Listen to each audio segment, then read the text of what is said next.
Maligayang pagbisita at pagbabalik po sa ating munting channel. Narito na po, ang karugtong ng ating istorya. Ika-311 na kabanata.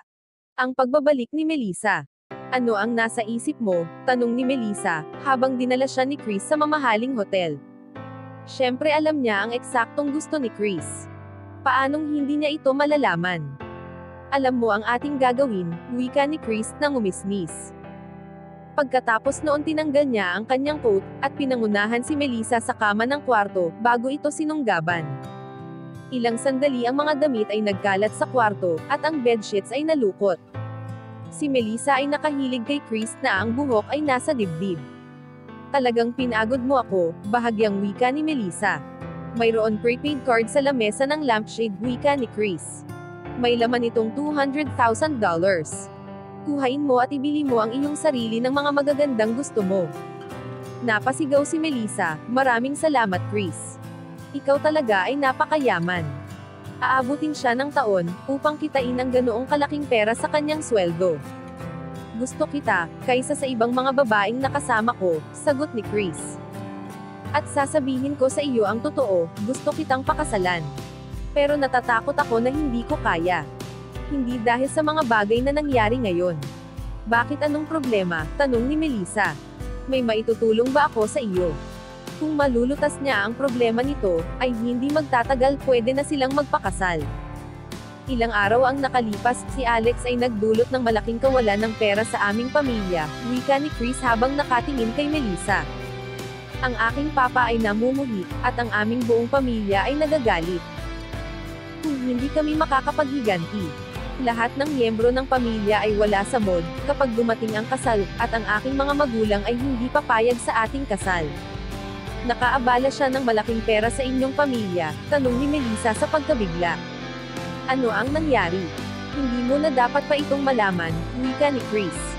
Mahal kita, at gusto kitang pakasalan kaagad. Pero kailangan ko munang ipaghiganti ang aking pamilya. Tutulungan mo ba ako? Hinilapan niya ito palapit ng gusto, at dumikit ang ulo nito, sa kanyang baba. Ngayong sa iyo na ako, bakit hindi ako tutulong, wika niya. Alam niya na kapag napakasalan niya si Chris, ang buhay niya ay magiging perpekto. At ang kanyang kinabukasan ay magiging secure. Magaling sagot ni Chris. Alam kong tutulungan mo ako. Itinulak niya ito ng bahagya upang tingnan. Kailangan kong mapalapit ka kay Alex, at gamitin ang lahat ng kailangan upang magtiwala siya sa iyo. Nakasama muna siya sa nakaraan, kaya hindi na ito masyadong mahirap. At pagkatapos ay pupunta tayo sa susunod na plano. Si Melissa ay nakaramdam na hindi ito madali, pero tumango siya. Gagawin ko lang ito para sa iyo.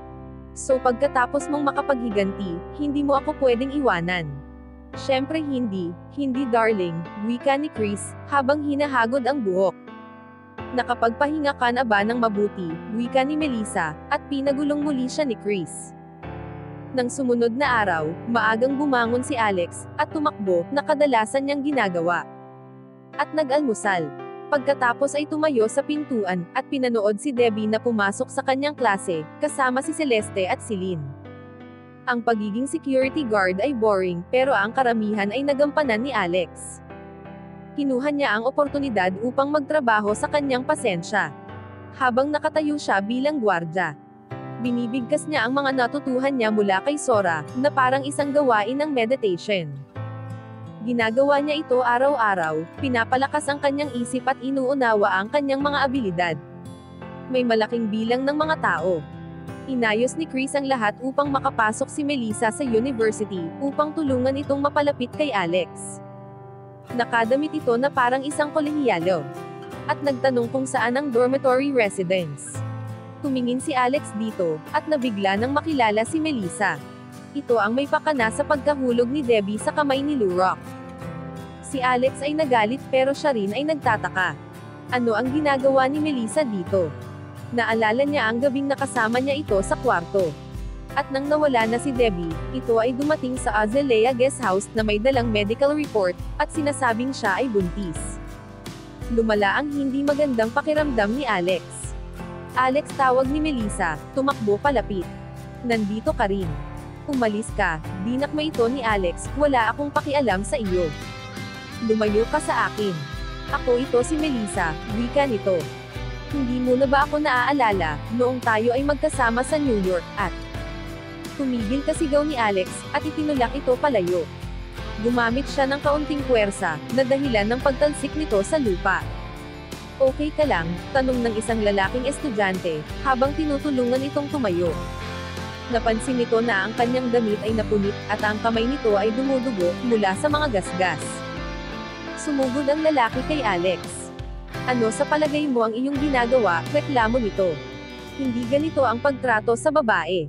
Wala kang karapatan na maging security guard dito kung ganyan ang ikinikilos mo. Hinila ni Melissa ang lalaki, maraming salamat wika niya. Pero hayaan mo siya. Pangit ang mga ikinilos ko sa nakaraan, kaya hindi ko siya sinisisi kung galit siya sa akin. Huwag mo nang alalahanin ito, maayos lang ako. Sa wakas ang lalaking estudyante ay umalis pero nakatingin pa rin ito kay Alex.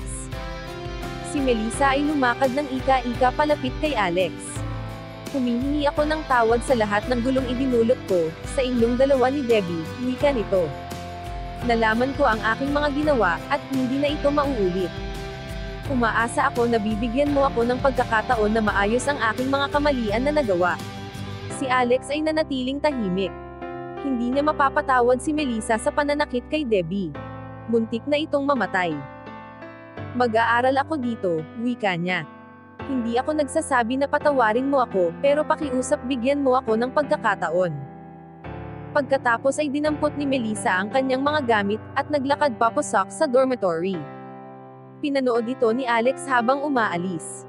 Si Alex ay nagtataka kung nagbago na ba talaga ito, simula nang huli niya itong nakita. Pero hindi niya pa rin mapapatawad ito sa lahat ng kanyang nagawa. Nang hapon bago umalis si Melissa sa dormitory, siniguro niyang batiin si Alex pero hindi man lang ito tumingin sa kanya. Nagbigay si Melissa ng mapagpaumanhin na tingin. Pero bago siya naglakad palayo, tumingin muli ito. Isang bobong talunan bulong niya. Iniisip mo ba talaga na interesado ako sa iyo? Nandito lang ako dahil gusto ni Chris na mapalapit ako sa iyo. Kung hindi, ay hindi kita bibigyan ng oras. At tingnan mo ang iyong sarili, masyado kang bilib. Maghintay ka lang, hindi ka na magiging mayabang sa hinaharap. Hanggang dito na lang po muna. Maraming salamat po sa pakikinig. Pwede po bang humingi ng subscribe? Bilang pagsuporta sa ating munting channel. Hanggang sa susunod po muli. Stay safe and God bless.